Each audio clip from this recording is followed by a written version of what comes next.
the more that I speak to people about my faith or share my faith online, the more that I receive increasing amounts of questions from people who are really trying to reconcile the idea of a loving and a good God that they see in the Bible from their own deep and dark experience of depression or maybe anxiety or even things like self-harm. And I'm always struck by the honesty and the courage of people who are prepared to open up about those kinds of questions when they come from a place of such deep personal experience.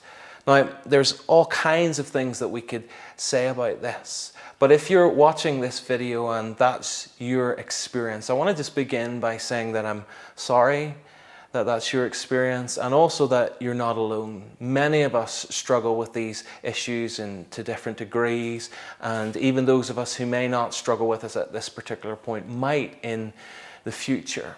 And at one level, there's a whole spectrum of different experiences that these kinds of issues and conditions can bring out in us. At one level, there is a clinical and a medical question to all of this. And if this is your experience, I would encourage you to, as a Christian, to talk to someone and to think about how you can share maybe some of your experiences and the way you feel, be it with a counsellor or even with a GP who can get you perhaps medical treatment. Just because Christians believe in the supernatural doesn't mean that they don't believe in those very important natural everyday methods and means that we have of helping ourselves navigate through some of these struggles. But beyond the clinical side, it does raise deep spiritual questions. First of all, about why God might allow it to happen.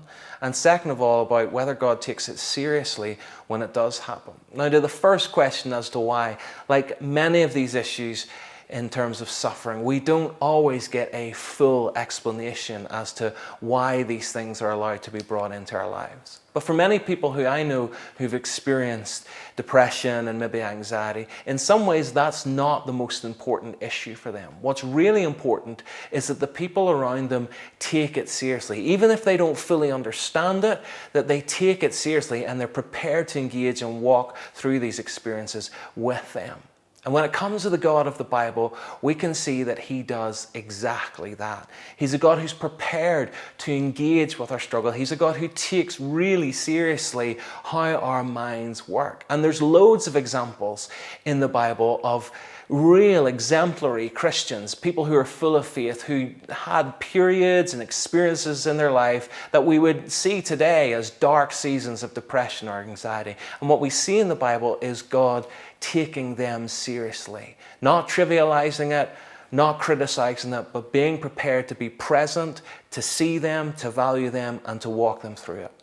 The best example of this is Jesus himself, who on the evening before he was crucified went through one of the darkest psychological experiences that I think any of us would face, and really took on all of the psychological trauma that many of us face, to the point where he sweat great drops of blood and even cried out, "My soul is exceedingly sorrowful, even unto death." So if you've ever found yourself saying that, or in a place where you feel that way, even if no one else can relate or understand, know that Jesus himself is able to deeply relate. And know that one of the beautiful things about Christianity is that however we might feel at any given moment about what God thinks of us or how valuable or significant we are, know that in Jesus Christ and in the fact that he died for us, that is an objective truth. And no matter how we feel about it, it remains true. We remain significant, we remain valuable to God, no matter what. So wherever we are, whether we're helping people through this, whether we're in the midst of it today, we may not have a full explanation, but one thing we truly can say is that God takes it seriously. He knows what it's like, and he's deeply committed to walking through it with us.